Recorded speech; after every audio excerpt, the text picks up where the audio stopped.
Hey, how you doing? This is Brad Stinson with the Team Brad Stinson podcast. This episode, I have a couple special guests here in studio.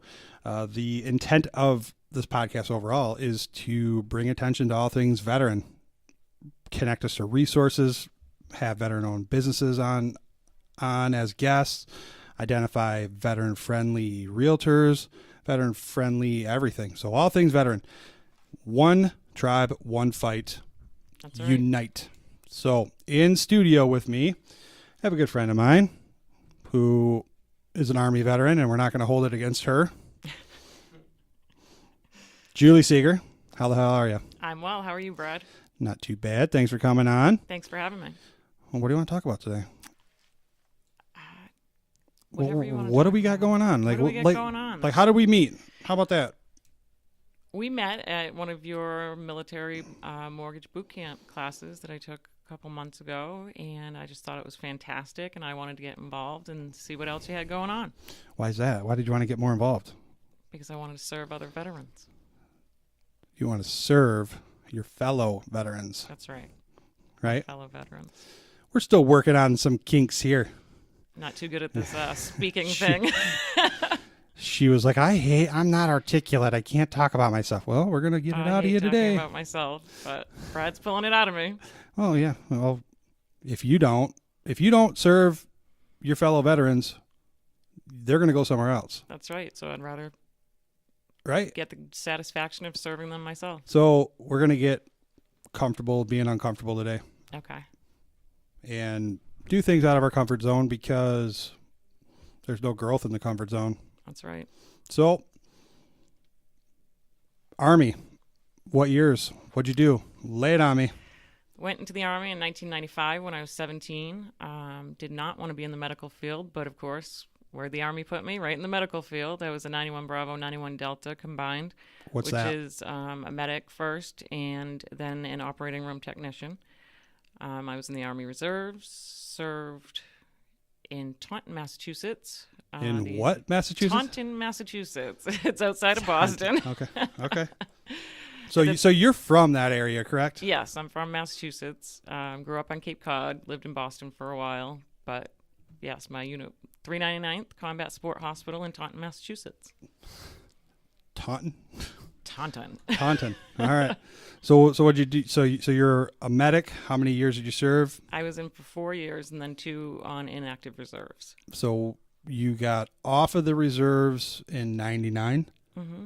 and you were the IRR Correct. up until 2001. Correct. Prior or post 9/11? Prior. How'd you feel about that? It was definitely a tough thing, and I think it was even tougher for me because then I injured my back and could not re-enlist. And then my unit ended up going to Iraq, I believe in 2004 they went. So, of course, you feel guilty, but it's what it is. So how did you get from Massachusetts as a Army Reserve veteran to Grand Rapids, Michigan? Well, I got engaged to my fiance, James Baker, who's here with us today. So come over and say hi. How's it going? Hello, Jimmy. Jimmy was on active duty, and he met his then wife, who was from Greenville. And then when they both got out, she moved back to Greenville. They got a divorce, and then we ended up moving here to be close to the kids. Fun story. Fun story. Yes, I miss Cape Cod, especially on days like this. Do you miss the Great Whites? No, I don't miss them. We didn't have that problem up until a few years ago. It wasn't just a few years ago. I think I watched Shark Week in the early 2000s. I don't remember having a lot of sharks back then. No, it's gotten far worse for sure. Year after year. Wasn't there a pretty significant shark attack this past summer off of Wellfleet? It was Truro, and the dude. It's not funny. I don't mean to laugh. The dude lost his life because of a great white. And it wasn't that far offshore, but yeah, Shark Week. Yeah, we didn't have that problem. Well, sorry. It's killing tourism, though. So, they're doing fine. Boston just won another World Series, That's right. bringing people back, So, Realtor, Yes. Realtor. how long you been doing that? Just about a year. When I got out of the military, I got out with a great career in surgical technology. Did that. I worked in cardiac surgery for a long time. It was extremely rewarding job. But my back injury got worse and worse to the point that I could not stand up for 12 hours at a time and take long call weekends and all that good stuff. Why didn't you move into management? Isn't that what management always does? They just sit at a desk all day? Well, I couldn't sit at a desk either. I can't sit or stand for too long, so I need to be moving around. So I did a few things in between. I worked in a few doctor's offices, worked for a big insurance company, and was absolutely bored to death. So I'd always been interested in real estate, and it just came to the time in my life where I said, you know what, I'm going to take the plunge and I'm going to do it. And it's been extremely, extremely rewarding, especially helping other veterans find the home of their dreams. Well, that's awesome. That's great. So you want to get involved with more veterans. I do. So what's your struggles? Well, my struggle here in Michigan, I think, is I don't know that many people, which through Jimmy's ex-wife and her connections, she's still active duty here. I've been making a lot of friends, which has been great to be around other veterans. But basically, I just need to get out and meet more people and do more talking. Do more talking to people. Create more meaningful relationships. Well, we were kind of talking about this before the podcast, and I think it's a great thing to bring up. The fear of pimping out your time in service. Right. That was a hard thing Absolutely. for me. That was a hard thing for me. Are you struggling with that right now? Yeah, I am a little bit. You don't want to come off as just trying to sell people things, and I'm definitely not trying to sell you something. I'm trying to help you create and meet your goals. Exactly, and that's where I talk about this quite a bit on a podcast, TMT, Tactical Mortgage Talk, number 3, which was posted November 28th. Okay, so in there, and in podcast 2, I guess, if you will. So both of them, I talk about how you have to really unpack your why and figure out whatever course you want to go down. You don't have to serve veterans if you want to serve first-time home buyers, or if you want to be known as the RD lady, or whatever you want to be. You have to unpack and figure out why you're doing what you're doing, because until you really truly figure that out, it's going to come off sleazy and cheesy and Right. sales pitchy. So like with me, as easy as it's about to sound coming out of my mouth, it was not easy coming to, right? So my why statement is, I know the intrinsic value it brought me when I purchased a home using my VA home loan benefit. It allowed me to actually transition from military to normal life. Something stable. Right? I have ownership. I have a sense of purpose again. So for the previous 5 years of the transition and really not knowing what I was going to do and purchase a home, I am actually allowed to be home now. Right.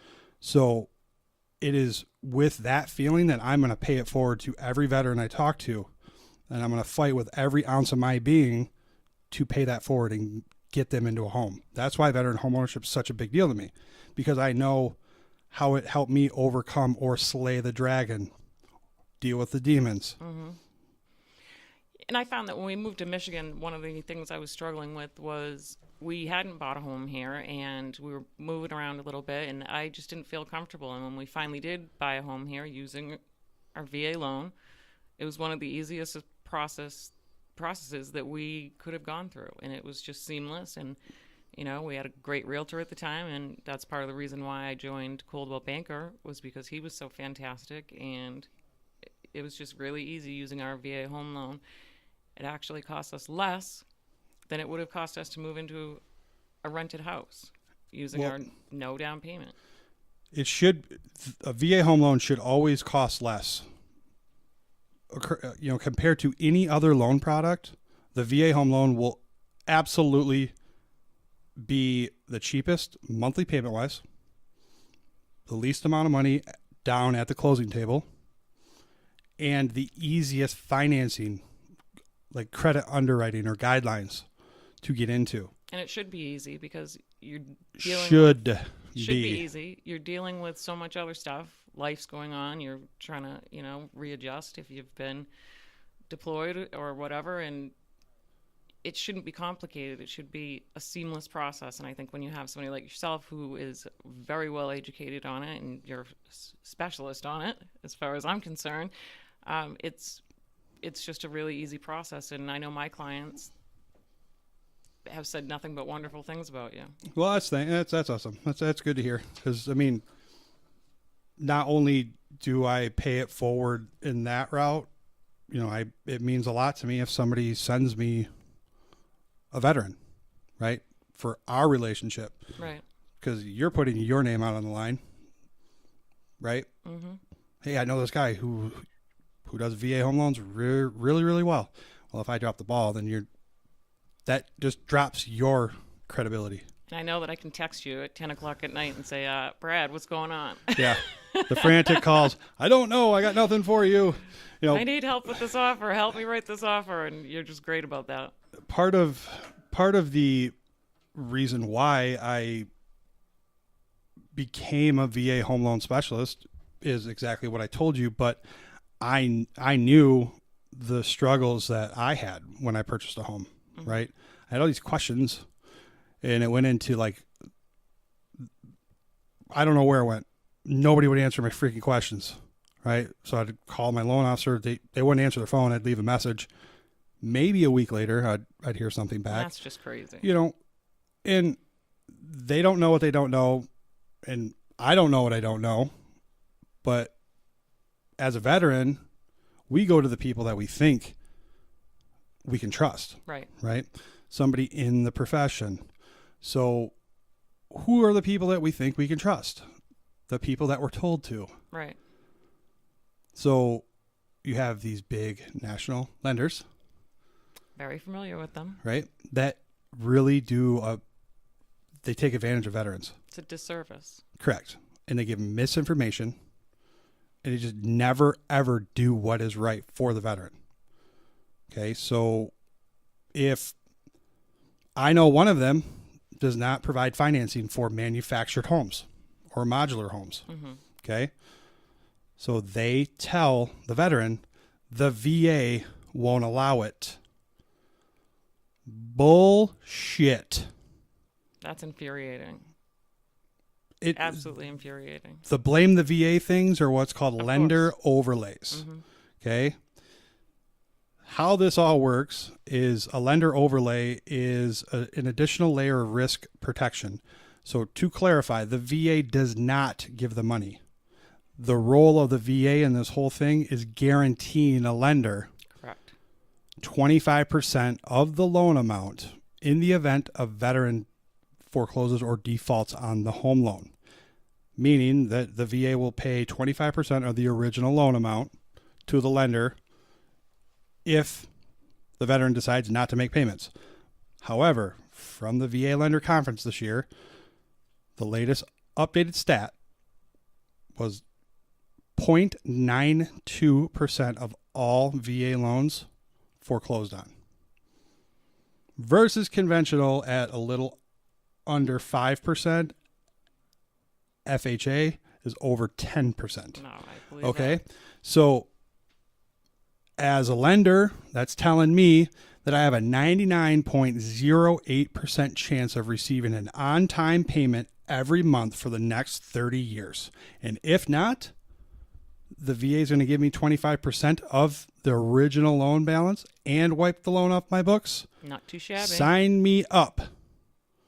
Right? But the lender overlays are just additional layers. So like take FICO score, for example. The VA does not require a FICO score, believe it or It's not. up to the lender themselves.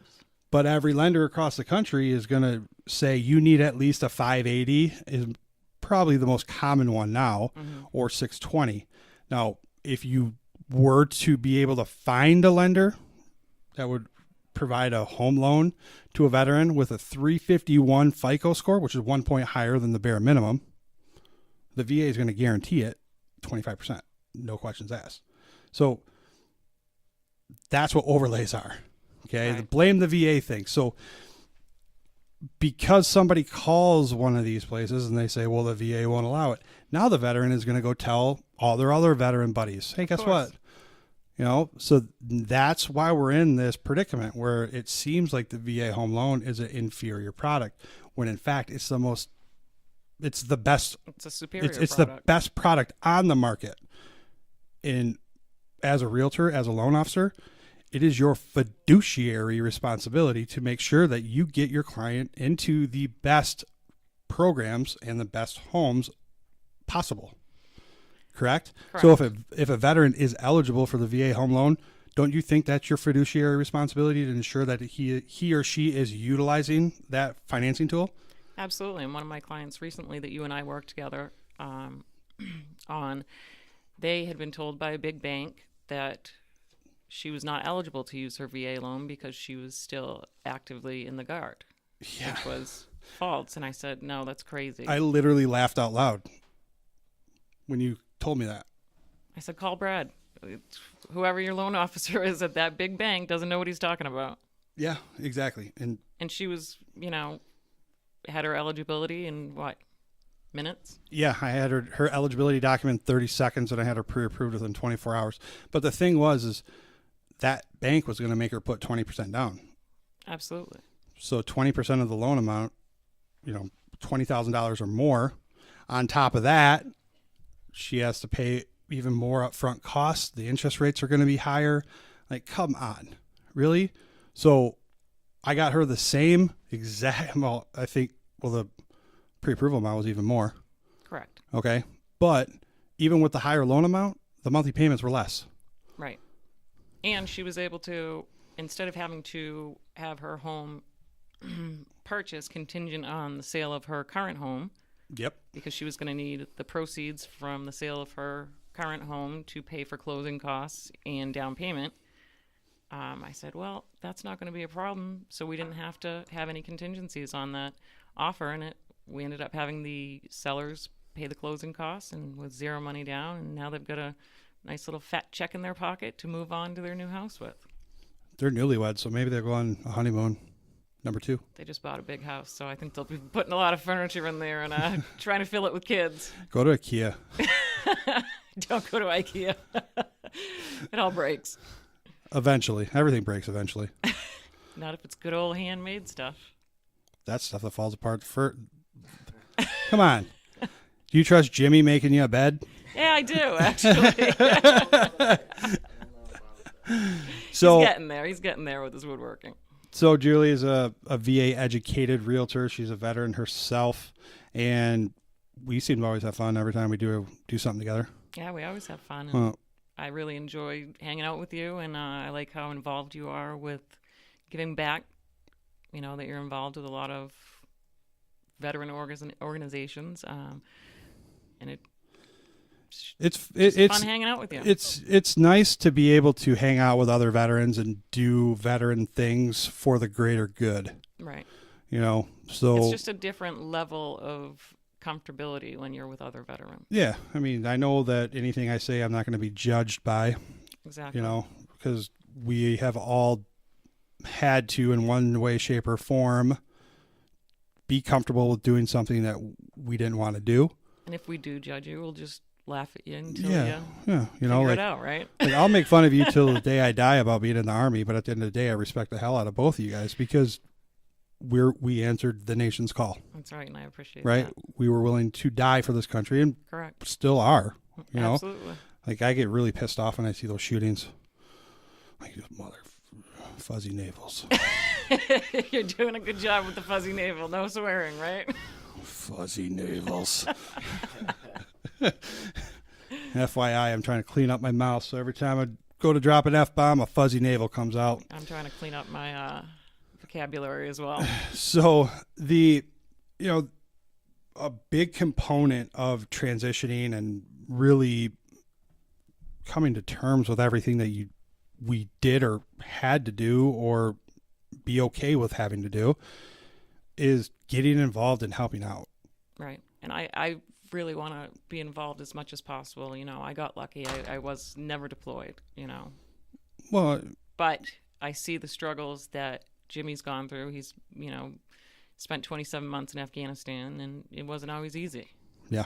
No, it's a whole different mindset, and we'll talk to Jimmy here in just a minute. But getting involved with other veterans for the greater good, I wish that society could have just a taste of putting your own self thoughts or self to the side and actually doing things for the greater good.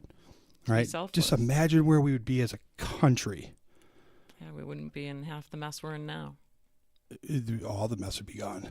You know, like now the world these days is, you know, we have kids that live in safety bubbles.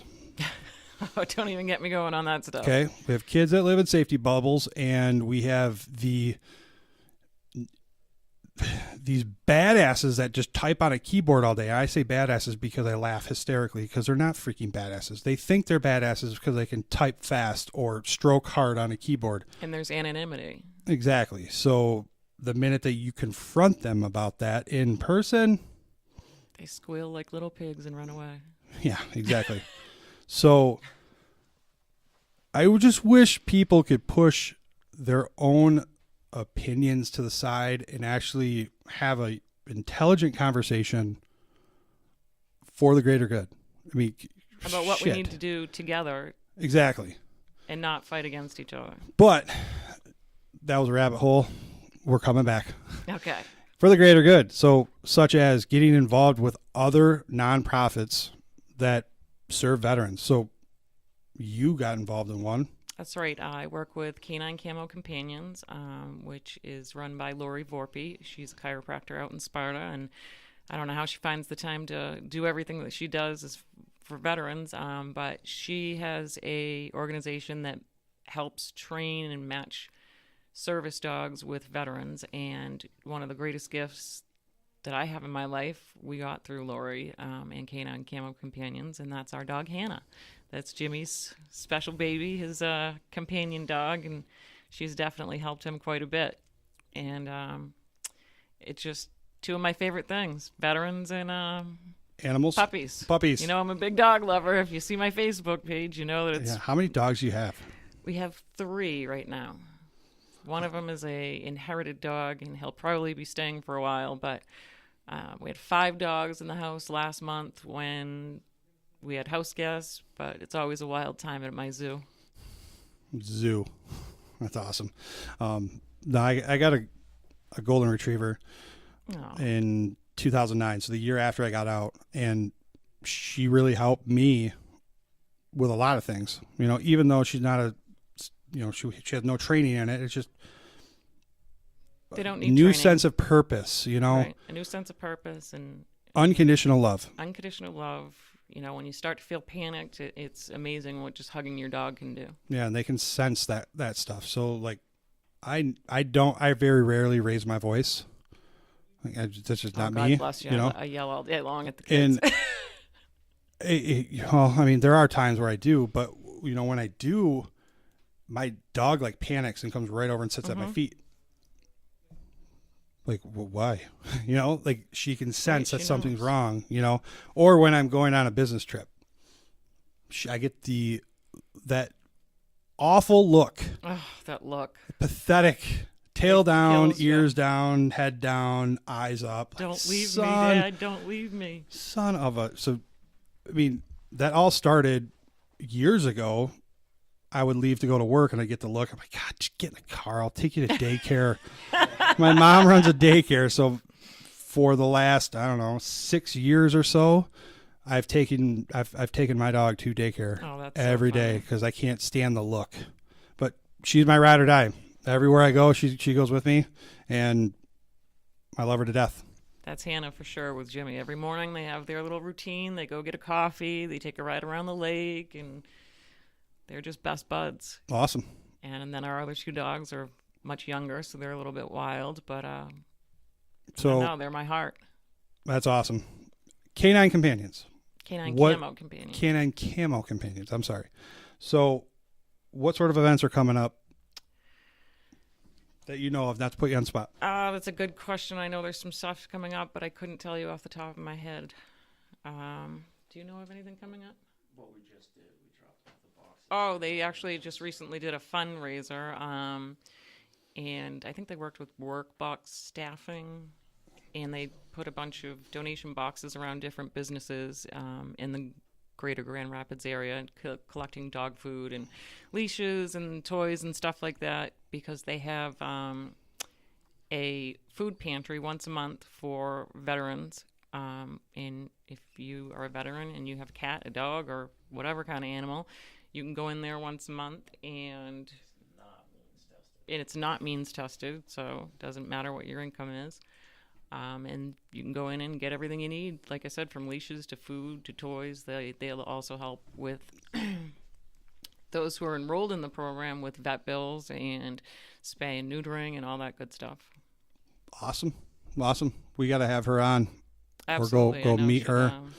Go meet her, be more see than what she's happy all to. about. Yeah, Help. she's an amazing veteran advocate. How does one go about getting a dog? You contact Lori and you go through the application process. They'll come out to your home. They will help you find a dog, through rescue. They're all rescue dogs. It's not like you're getting a pure So they private, so it's they better rescue off. a dog and then they retrain them. Right. Okay. And then they will help you with training. They'll do some initial training at first, and then they'll help you with training and, pay for all that. And they're just amazing, and they've been really, really good to us.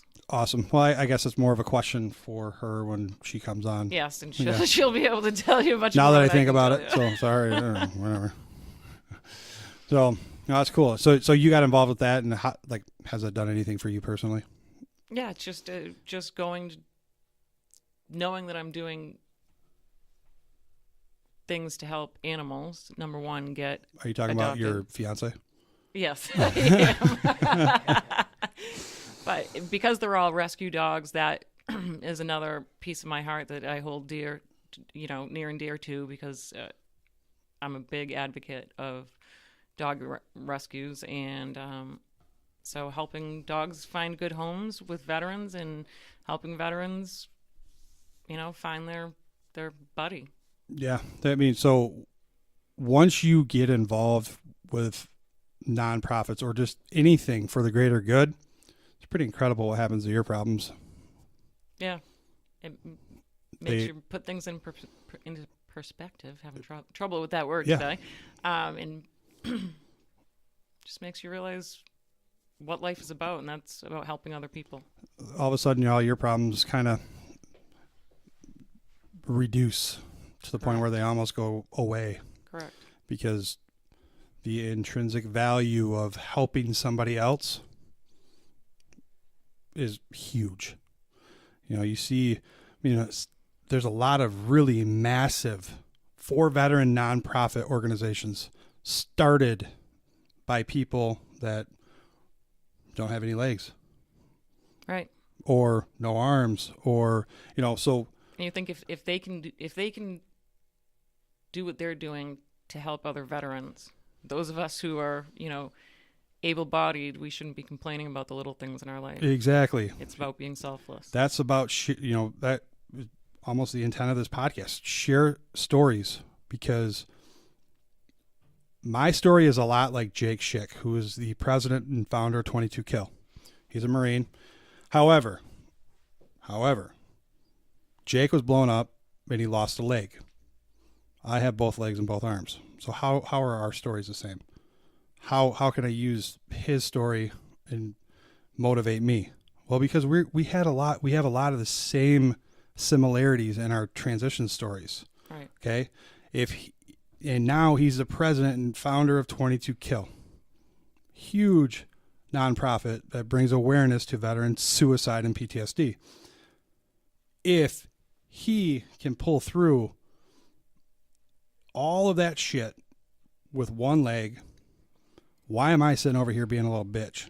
Right. And it's about finding purpose. And I think that's one of the biggest things that does help veterans transition back into civilian life is to lost my train of thought there anyway to give back to others and have a purpose again, because you have such a sense of purpose when you're actively in the military, and every day's you're fighting on a team, and then you get home, and I know I see it with a lot of our friends. Himself. Yeah, and it's devastating to a lot of people. It's frustrating as all hell. Like when you're active duty, when you're deployed, you can't go anywhere without a battle buddy. That's right. Right? Can't even go take a leak. Exactly. Right? So why in the hell do we let our battle buddies fight the hardest battle right by themselves? Especially, if you look at the state breakdowns, here in the state of Michigan, we have over 700,000 veterans. That's a big fucking tribe. Yeah. Fuzzy navel, damn it. Right? It is a big tribe. A tribe of people that are not going to judge you for anything that you say. Actually, probably try to one-up you. Right? Right. That's kind of how we all operate. But it's a very... I just don't get it. And that's a topic for a different day. But it's true. But the biggest thing to remember is when you feel alone, you're not alone. Just don't be afraid to reach out. Correct. Exactly. Nail on the head. Jimmy's up. You're up, bro. What's going on, Brad? How are you, man? Not too bad. So, Jimmy. What's happening? In the most cheesiest, sleaziest way, tell me about yourself. That's a tough one. Joined the military at 26. I was a little late in the game for that one, but it was. Hey, I was 22. Were you? Yeah. So you're the grandpa. I was just gonna say that. There's about 3 of us. So yeah, we were all grandpas in there. First duty station was Germany, 2002. Did my first tour in Afghanistan from Germany.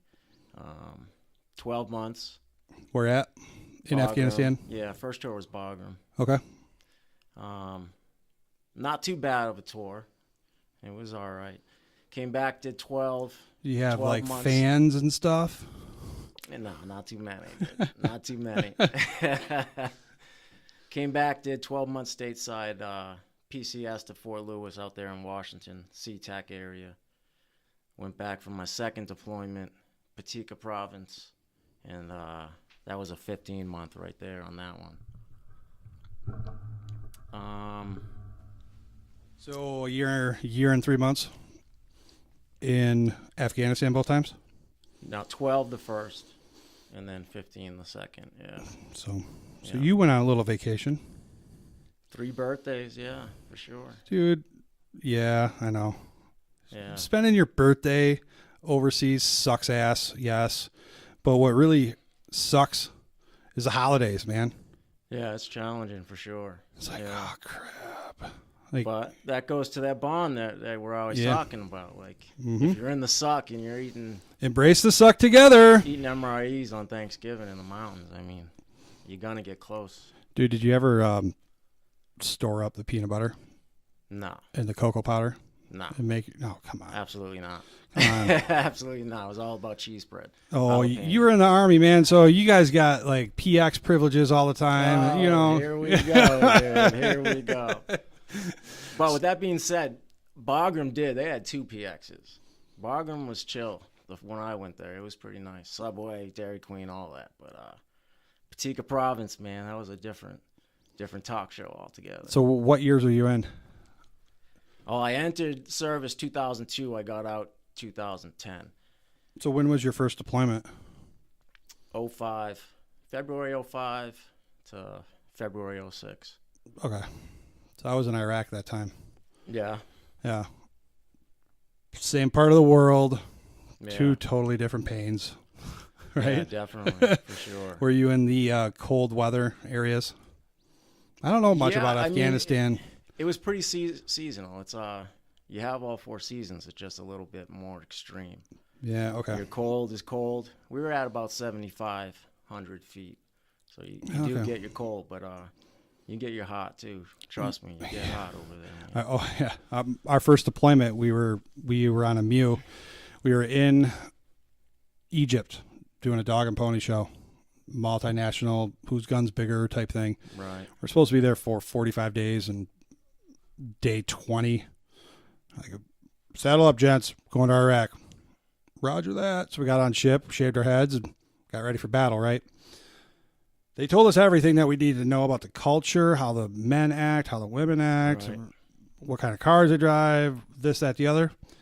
The one thing that they didn't tell us, in typical Marine Corps fashion, the weather. Okay? So all of us, jarheads, it's the freaking desert. We spent months upon months in 29 Palms. We know what the desert is.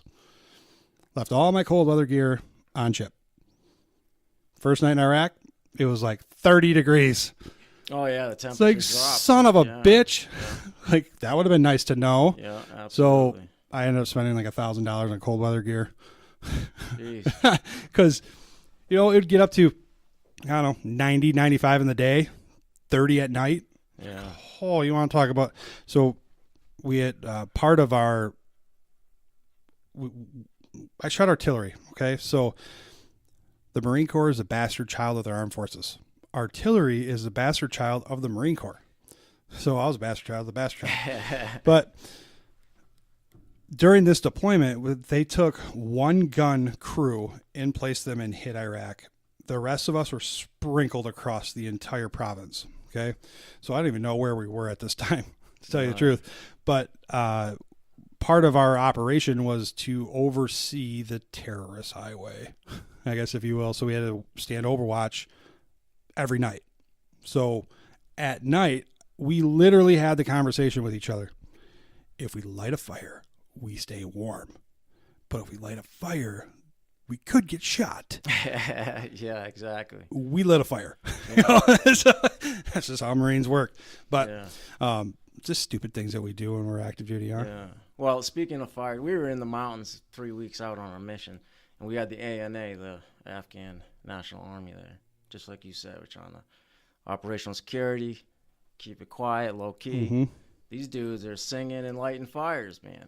Shooting their AKs in the air. Like, come on, dude. But yeah, I should have said. So, I was an engineer in the Army. Patika, we were building roads, combat outposts, stuff like that. Did you pimp them out? No, I'm sure they're being pimped out now. I mean, I'm sure we're charging the Afghan government for them. Yeah, that was always the greatest thing. Well, I mean, again, bastard child. My last deployment, we were taking over for a National Guard unit that was there for a year and a half. So we had the right, left, the right seat, left seat, changeover thing. And dude, we were geeked. Like, we were juiced when we were like, dude, we're taking over for a National Guard unit. We're going to get all the good shit, So we got extremely pumped that we had 2-man like huts, or I forget what they're called, Kwanzaa huts or whatever they were. They're boxes with an air conditioner. Like, we got air, we got power. Are you talking about Connexes or something? Yeah, Connex. Yeah, there we go. We got air, we got power, we have beds. Yeah. Like, this is sweet. In typical Marine Corps fashion, nope. That shit got taken out. Like, oh my God. So the National Guard unit moved out of those rooms, and they went to the other side of the base during the right seat, left seat. So we went and tracked them down and offered them $300, $400 for a bundle of TVs, PlayStations, DVD players. That shit's not shipping home, right? So we ended up getting a TV, PlayStation 2, and I somehow got a cable wire, because there was cable, but they ripped out all the cables to connect the TV. So I don't know where I got the cable from, but we had cable TV, all 4 channels, AFN, Armed Forces Network, the extremely delayed and extremely censored stuff. Yeah. but I had better it than in, nothing. Germany is AFN. So I Yeah. had 27 months in Afghanistan and 3 years in Germany. I was Yeah. tired of that. 3 channels. Nothing beat the There you Haji DVDs though. Yeah, $2 a piece. Those bootleg DVDs. Oh yeah. Dude, we're gonna watch the newest Fast and Furious, Yeah, exactly. recorded Vegas by. Sopranos. Yeah, that was. But the the quality of those DVDs were hit or miss, man. But Yeah. fun times, Yeah. fun times overseas. You know, first tour Bagram, there, Camp Tufahunden, right? Is that Marine War? Back in the Tufahunden day? means Some devil dog, yeah. Devil Dog. All right. Yep. There was Camp Tufahunden within Bagram, and we stayed there. In Tufahunden, there was a swimming pool. Now, I don't know if you Marines put that in or what. Who Was put it? that It was in? filled by your tears. Probably. Anyways, it was pretty nice. We had a little swimming pool in there. I mean, it was about chest deep, whatever. Towards the end, so 10th Mountain comes in and replaces us. 10th Mountain Infantry. Yep. And they said, we're filling that bitch in, man. You guys are in a war zone, dude. Complacency kills, right? We're like, blame the Marines, dude. They talking to the wrong people. So my brother-in-law just went on a deployment to Afghanistan, and he got back not too long ago. But last year, Veterans Day, I sent his wife a text like, "Hey, next time you talk to him, tell him to complete the fuzzy naval mission, the mission." Right. And she's like, "Well, I'll just tell him on FaceTime." I was like, "Shut the front door! FaceTime? Are you kidding?" Back in my day, Oh, yeah. I had to go into the plywood boxes and wait in line with a phone card to call home. And now you're telling me that you can FaceTime whenever the hell you want? Oh, yeah. That's Like, are yeah, you it's crazy. Complacency kills was abundant back then. Like if Right. we got comfortable, people died. Right? So Right.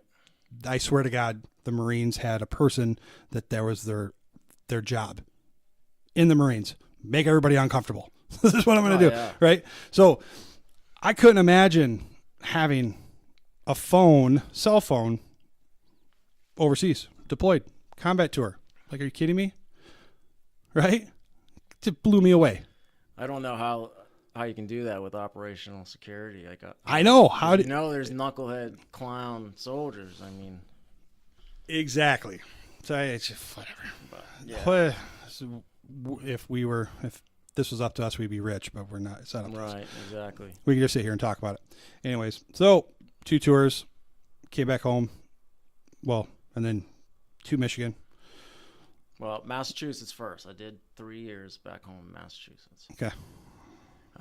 Then the ex brought you this way. Damn ex. Yeah, she wasn't coming. She wasn't coming to Massachusetts. She wanted to stay in Greenville. She picked Greenville, Michigan over Cape Cod, Mass. I'll never get it.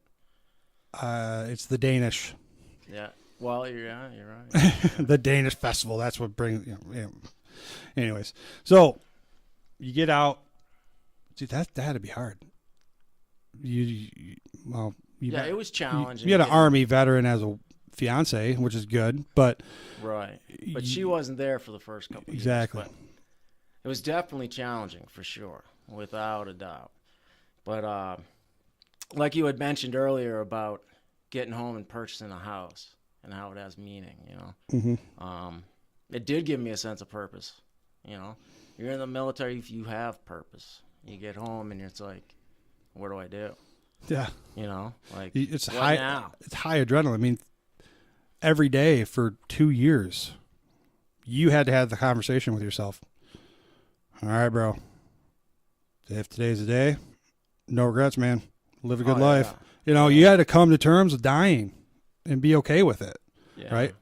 And on top of that, you had to be okay with taking somebody else's life, Right. right? So you're in a high adrenaline environment for 2 straight years, doing some cool stuff. I mean, let's be honest. I mean, it was fun.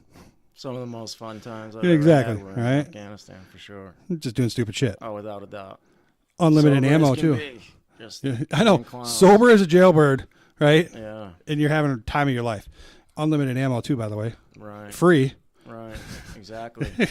Yeah, have to pay for ammo now. But you're doing that. And then you go to doing absolutely nothing. That's hard. It's really I really hard. did, yeah. Like I made the foolish mistake. I bought a business, a cleaning business, and active duty, which probably I'd never told my commander, which is against. Yeah, But anyways, long story short, I was for a year running myself ragged, and then come home to zero. Like the momentum's just it's gone, you know. But yeah, that home ownership it helped out for sure. It was a learning experience too. Yeah, I mean, you say you bought a business, failed business or whatever. You shouldn't look at it as a regret. Right. Well, it's not necessarily that it failed. It was I had to leave. I ended up selling it giving it to my ex-wife. But it was a poor decision to put in 15-hour days for a year and then come home and then do nothing. You know what I mean? Yeah. So it was a little challenging initially. I'm not going to say I did nothing, but the first month or two was like, what the hell do you do, dude? You just don't know what to do with your time. Buddies don't get it. They don't understand why you're different. You know what I mean? So yeah, it's like, the people that, you moved to a different area, so it might not be as prevalent for you. But when I transitioned home, I didn't, as stupid as this is going to sound, when I left, I was 22 years old.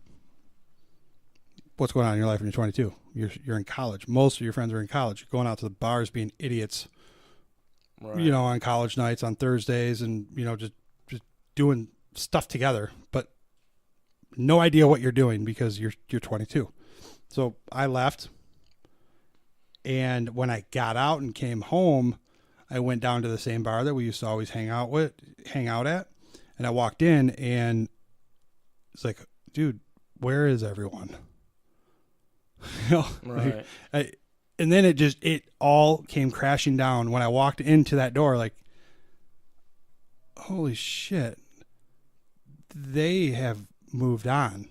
They graduated. They're buying homes. They're either married or engaged to be married, having kids in their career paths. And I'm 26 living back home with my parents. Right. Like, it did not register in my brain that time didn't stop. As stupid as that sounds. Right. Because when I left, it was like I just plucked myself out of the timeline events, and I was expecting it to be the same when I got home. Yeah, I couldn't agree more. And I've tried explaining that to people. Like, and that's a mistake that a lot of veterans make. That was probably one of the biggest mistakes I made, was thinking everything was same as when I left. Yeah. It couldn't have been further from the truth. And, correct. And being older, you ran into the same problems that I did. Right. So at 26 years old, I'm restarting my life. Right. Thinking that, dude, I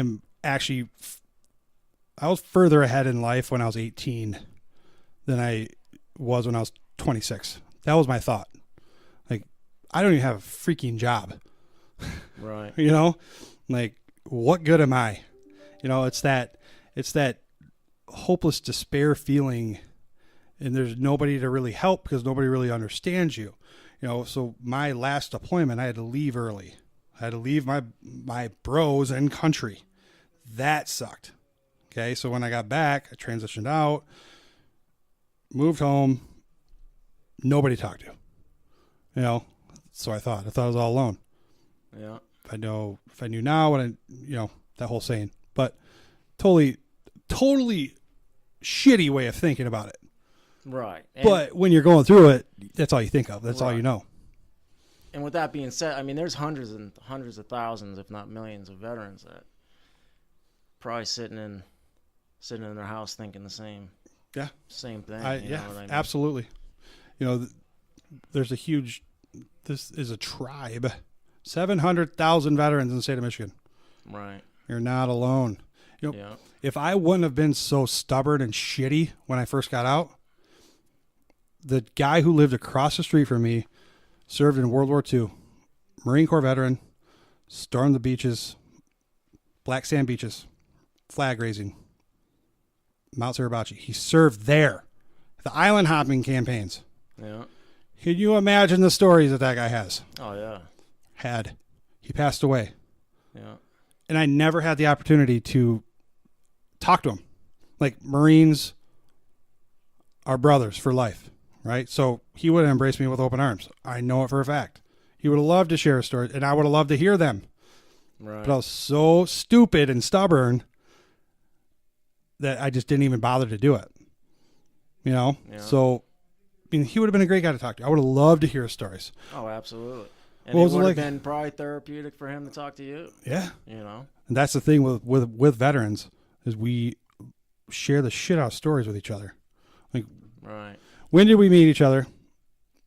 You and I. About an hour and a half ago. Exactly. Right. And we're sharing war stories. Oh, absolutely. You know, like, it's the bond. Right. You know, there's a no judgment bond between a veteran and another veteran that can't be broken. Well, it can be broken if you do certain things. Right. And that transcends generations as well. Yeah. For sure. Absolutely. Right. I know I go out of my way to really thank the Vietnam veterans. You They're know, getting older too, man. yeah, they need our are. help. You start to see it. They've done a lot for us that we don't know about. You know, the shit that they went through when they got home, and all from there up until current. I mean, they've been huge advocates for change with the way veterans are dealt with when they get home, and healthcare and a whole bunch of things. So I mean, they really get no credit for that. So I go out of my way to make sure I thank them. You know, because you always see the Vietnam veterans always wear their hats. Yes, they do. Absolutely. World War II and Vietnam for sure. Yeah. You know, I always see Vietnam veteran hats. Right. You know, without a doubt. I don't really see the World War IIs anymore. Unfortunately, I think they're starting Less to, and less. Yeah. you know, Yeah. greatest generation. They're warriors. And then you have the Korean veterans who they're at their stage of their life where they don't want to leave their house. You know. Right. Yeah. So I don't really see them much, but I see more Vietnam. There's a lot of Vietnam guys that don't even, like, my neighbor's a Navy Vietnam. Like, he's not even familiar with the VA system as far as even filing a claim, let's say, or what benefits might, you know. So the Vietnam guys, they kind of got left behind in A lot several of things. facets of the whole process of getting drafted to getting sent downrange to coming back, getting mistreated, to the VA ignoring you. I mean, it wasn't. It was a draft, but it was also an entitled draft. Okay, so they didn't have student loans back then. If you didn't come from a family of means, your ass is getting drafted and going overseas. Oh yeah. If your family could afford college, you're going to go to college. So your family's poor, right? That's why there's a lot of African Americans that were drafted. Okay. You get called up, you go overseas and fight in a war that you may or may not agree with. You watch your friends die, do war, right? War sucks or fun, however messed up you are, right? Right. Then you come home to a country that didn't appreciate a damn thing that you did. Right. Me personally, both times I came home, I belly flopped on that freaking parade deck and I kissed the ground, man. Actually, the first deployment was on the beach. I belly flopped on the beach, man. I'm home, you know, Right. and I was embraced with open arms. I couldn't imagine coming home to a country that just shit on me. Oh yeah, it would be so. I mean, it's tough coming home with open arms. Yeah. Let alone. I couldn't imagine that. Right. So they have earned every ounce of respect that they deserve. Oh yeah, for sure. Yeah. So what are you doing now? Volunteering at a literacy center. Do you know how to read? I do. I learned in the Army, yeah. In the All Army. those field manuals, man. I have to read them all day long. But, yeah, with illiterate adults and English as a second language. So my last guy was a gentleman from the Congo, Democratic Republic of Congo. And very high speed high speed, like speaks 8 languages. Came over here to get a master's. Works with the American Red Cross. I mean, this dude's doing more than a lot of Americans do. You know what I mean? Yeah, So just working with people like that. You know, in my unit, when I was in, do you know how many people were not native to America? They're from different countries. Oh, yeah. People join the armed forces to establish residency or earn their green card. It expedites it. It cuts it in half almost. Yeah. You know, so right. that says a lot. We had a kid in my platoon. He was somewhere Africa. Yeah. I can't tell you where, but he was somewhere. We had a dude from Nigeria. Yeah. This guy, man, it's no joke. Those dudes can run. Holy crap, man. Yeah. So we had to do, for our PFTs, we had to do a 3-mile run. Okay. Back then, I was in really good shape. Everybody was. I would run 3 miles in anywhere between 17:30 and 19 minutes, right? 18 minutes is perfect. So you get your full 100 points. If you finished 14 minutes or 15 minutes, you still got 100 points. It doesn't freaking matter, right? So we take off, start running. I'm questioning where the hell the turnaround point is, right? Well, you just give it a few minutes because here comes the Nigerian. This dude would just blow past. Like, he would finish 3 minutes or 3 miles in, shoot, maybe 12 minutes. It's just insane. Yeah, that's crazy. And he would, and I still think to this day, he would kick everyone's ass in a wing eating contest. Oh, yeah. Like this, he was 5'11", maybe 145 pounds, just skin and bones. But he would take a chicken wing, he'd put the whole damn thing in his mouth, and it sounded like a dog chewing on a rawhide. Right. He'd take the chicken wing out, and it's just the bone. He even ate the cartilage. Like, what the hell? Right. But this dude could just pound chicken wings. He put all of us big guys to shame. Yeah, that's funny. Yeah, the dude from Africa in our unit, he was a little lost in the sauce, man. He was a good kid. You know, he had America's best interest at heart. But that dude was like, he was lost, man. Yeah, but yeah, I mean, he there's gave 100%. I mean, that's all you can ask. So. We had a lot of Hispanics too. Right. That was always fun, going out to the field with a few Hispanics, couple Asians, Louisiana Bayou guy, Boston, Mass, laid back hippie California guys. You know, like, how the hell are we going to get along? You get the variety for sure. You know, how the hell is this going to, what are we going to do for 3 weeks? I'm going to learn Spanish. Right. You know? Exactly. No, that never happened. But, you know, goes to tell you, if you put self-gain to the side for the greater good, what can be accomplished? Right. I mean, shit. It sounds like a joke. 2 Hispanics and a Bayou guy walk into a bar. You know, like, how the hell are we going to get along for 3 weeks? And we did. You know, a dude from Kenya. So, yeah. So you volunteer? Yeah. Hey, Julie had mentioned you volunteer or you have connections to the veterans home. Is that what you were saying? Yeah, I do. I do volunteer work at the GR home for veterans. I'm involved with 92 for 22, and what is 92? 92 for 22 is a nonprofit veteran organization that was founded by 2 Marines, and it just brings awareness to suicide and PTSD. So September, we did a 22-kilometer walk from the Allendale Family Fair to the Brands on Leonard. I think my feet still have blisters. Right. But every ounce of pain was worth it, because, I mean, it was freaking awesome to see the rally, the community rally behind it. Yeah. You know, I mean, walking down Lake Michigan Drive, there's that part after Grand Valley where it goes down the hill and then goes up a hill. And you could see that entire strip. That whole down and up was full of red shirts and American flags. So you're talking about that 2-lane each direction? Yeah. On the way down to down Lake Michigan Drive, yeah. So you passed, so we're walking towards Grand Rapids, so we're going east. Right. And Yeah, it was that's just, pretty cool. Man. you know, we had a bunch of poolies out there, some new recruits that were, getting ready for boot camp. So we hazed them a little bit. There you go. Get them ready. So every kilometer, there was a veteran that we honored who took their life. So there was a placard, and one of the poolies would be the first one there. He'd stand guard, stand watch. We'd all walk past it. Last person to cross over, that poolie would have to run up front, meet up with the rest of his poolies. Right. He got a little taste.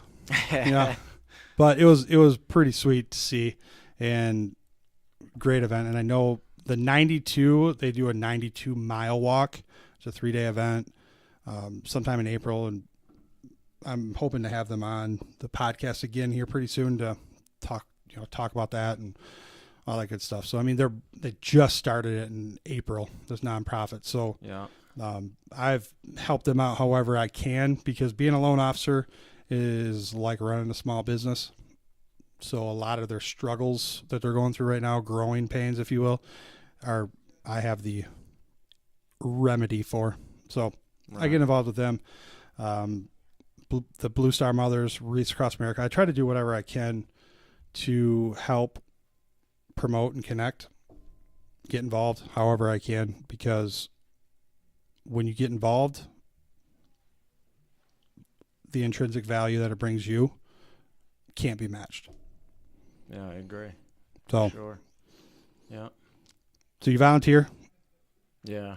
Went to school for a while. Got my associates.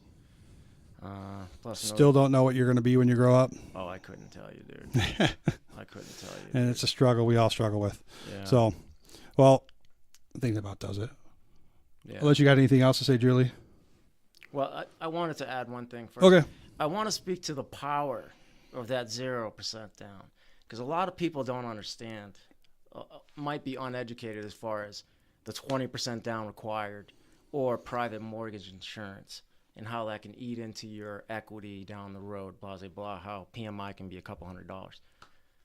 Okay. This is the government paying back, zero money down. I mean, okay. How else can you build wealth? I mean, okay, so great. I got you. There is a lot to be said about the fact that we have earned 100% financing. Right. Okay. Absolutely. So FHA, conventional, they're going to state that you need a minimum of 3% down payment so you have skin in the game. Right. Because the VA home loan requires no down payment, a lot of people look at it as you don't have any skin in the game. It's a weaker offer. It's a weaker buyer. Well, Mr. Skeptic, can you put a dollar amount on Valor? Right. Yeah. Can you put a dollar sign on the fact that I put up my right hand and said, I, Brad Stinson, do solemnly swear? No, you can't. Right. Yeah, I agree. We've earned this benefit. We've earned this right. So you can take your pompous attitude and shut up your ass. Oh, yeah, I agree. 100% You know? For sure. Yeah. So the 0% down or zero money down is a huge benefit to us because it saves money, number one. And number two, if you are forced to put down a 3% down payment, you have to pay what's called PMI, mortgage insurance. What is mortgage insurance? Mortgage insurance is like any insurance that you would pay for auto or anything else. It's insuring the lender that if you as the buyer were to stop making payments on your mortgage and foreclose or default on your loan, that the insurance is going to kick in and help pay or offset the money the lender gave. But isn't that what the VA does? Exactly. Right. Right. So it's the exact same thing. However, the VA is the only one that actually pays 25% hassle-free.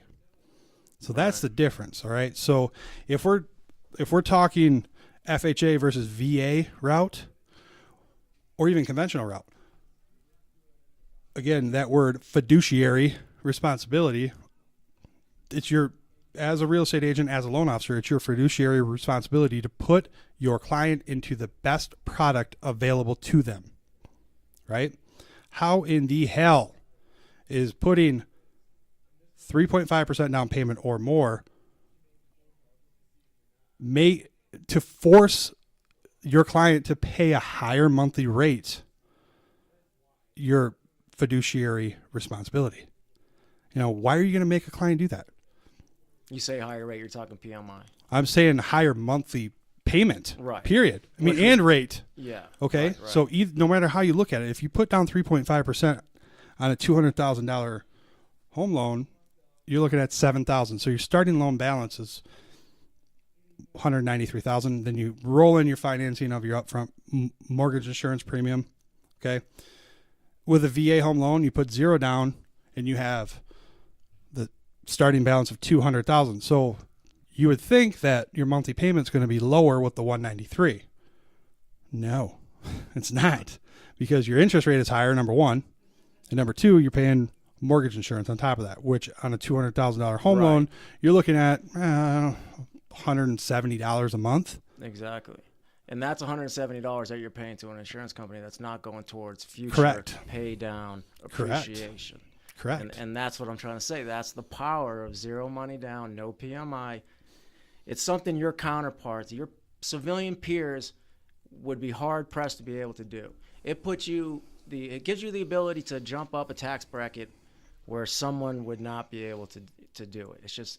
It's a great vehicle for potential future wealth. And you can even finance over 100% if you have the right terms and the right avenues. All right. So for example, you're purchasing a home, but you want to upgrade the energy efficiency to, furnace or hot water heater or whatever. There is that ability as well. Right. So absolutely. You can finance upgrades to the home as long as it offsets the costs. Right. So if you have a furnace from, 1970, or I don't even know if they last that long, but if you can offset the costs of upgrading, you can absolutely finance it. Right. Yeah. Nobody really knows that. Right. That's why you need to talk to a VA educated realtor and VA educated loan officer. Right. Yeah. And another misconception is you can't have two VA loans at the same time. I love that one. Which is a huge one. And from an investment point of view, to own two homes with zero money down is climbing the wealth ladder. There's no other way to put it. And a lot of veterans don't understand that, so it's unfortunate. Yeah, because they've been told by a friend who was told by a friend who was told by a really crappy lender. I was one of them. Yeah, so we owe it to each other. Yep, absolutely. So double check. So I appreciate you coming on, brother. Yeah, it's nice meeting you. Nice meeting you, brother, for sure. Even though you're Army, I'm not going to hold it against you. Julie, any final thoughts? No, I just wanted to say thank you for having us, and it was a lot of fun. I'm glad you finally got to meet Jimmy, and Jimmy got to meet you, because I'm always talking about you at home. He does. He does actually exist. He does exist. I thought you were making him up. And thanks for getting me out of my comfort zone today. I appreciate it. We're not done yet. Uh-oh. So there we go. It's a wrap. Thank you for coming on. Thanks a bunch. And I'll post Julie's contact information in the podcast description. So VA educated realtor, veteran realtor, good person to be around. Oh, thanks. I appreciate that. Thanks for tuning in. Have a great week. Thanks. Have a great week. Semper Fi.